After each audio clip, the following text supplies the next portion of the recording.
اللہ وبرکاتہ۔ وعلیکم السلام ورحمۃ اللہ وبرکاتہ۔ سوال نمبر 1، ہر سال 15 اگست کے دن پورے ہندوستان میں جشن کیوں منایا جاتا ہے؟ 15 اگست 1947 عیسوی کو ہمارا ملک ہندوستان ایک طویل اور صبر آزما جدوجہد کے بعد انگریزوں کی غلامی سے آزاد ہوا تھا۔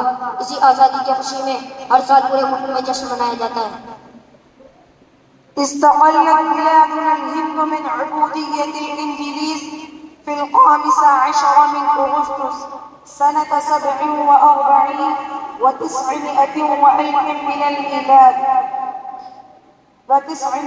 وألف من الميلاد وذلك بعد جهود طويلة مشحونة بالابتلاءات والمحن، فإظهارا لهذا السرور تحتفل البلاد بقولها وعرضها كل سنة. On 15th of August 1947, our country, India, was freed from British slavery after a long and exhausting struggle. That's why on the same day, every year celebration events are organized across the country. سوال number 2، ہمارے ملک ہندوستان پر انگریزوں کا تسلط کب سے کب تک رہا؟ جواب، ہندوستان پر انگریزوں کا تسلط 1764 عیسوی میں ایسٹ انڈیا کمپنی کے قابض ہو جانے کے بعد سے لے کر 1947 عیسوی تک رہا۔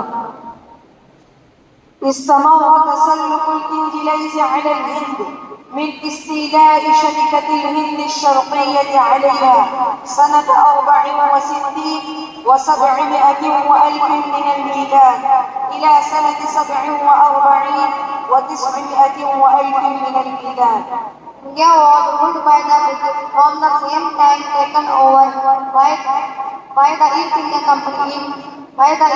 Company in the form of British slavery in 1957.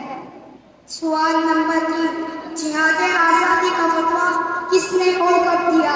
جواب، حضرت شاہ عبدالعزیز محدث دہلوی علیہ الرحمہ نے 1803 عیسوی میں جہاد کا مشہور فتویٰ دیا، جس میں انہوں نے ہندوستان کو دارالحرب قرار دیتے ہوئے تمام مسلمانوں پر تحریک آزادی میں شریک ہونے کو فرض قرار دیا۔ الشاہ عبدالعزیز المحدث الدہلوی علیہ الرحمہ هو الذي أفتى سنة 57 و800 وألف من الميلاد بأن بلاد الهند أصبحت دار الحرب، وأكد على جميع المسلمين أن يشاركوا في جهاد الحرية. Shah Abdul Aziz Muhammad Dehlevi gave the famous fatwa of jihad in 1857. In the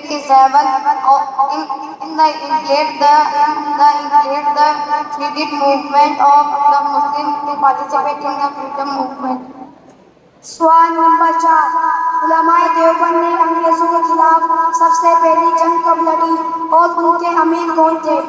جواب، علماء دیوبند نے انگریزوں کے خلاف سب سے پہلی جنگ 1857 عیسوی میں شاملی کے میدان میں لڑی، جس میں ان کے امیر حضرت حاجی امداد اللہ مہاجر مکی علیہ الرحمہ تھے۔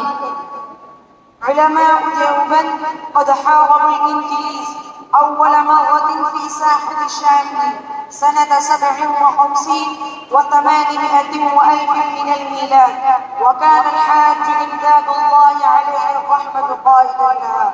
The Deobandis fought the first war against the British in 1857 in the field of Shamli, whose commander was Haji Imdadullah. سوال نمبر 5، ریشمی رومال کی تحریک کے روح روا کون تھے؟ یہ تحریک کب چلائی گئی؟ جواب، حضرت شیخ الہند علیہ الرحمہ کی قیادت میں تحریک ریشمی رومال چلائی گئی، لیکن بدقسمتی سے یہ تحریک ناکام ہو گئی، جس کی پاداش میں حضرت شیخ الہند علیہ الرحمہ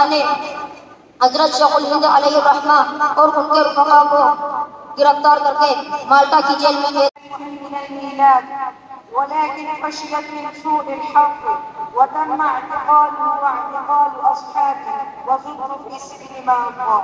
In 1916, the Sikh and Kashmir movement was launched under the leadership of Sheikhul Hind, but unfortunately, this movement did not succeed as the Sheikhul Hind were arrested in Malta. السلام علیکم ورحمۃ اللہ وبرکاتہ۔ وعلیکم السلام ورحمۃ اللہ وبرکاتہ۔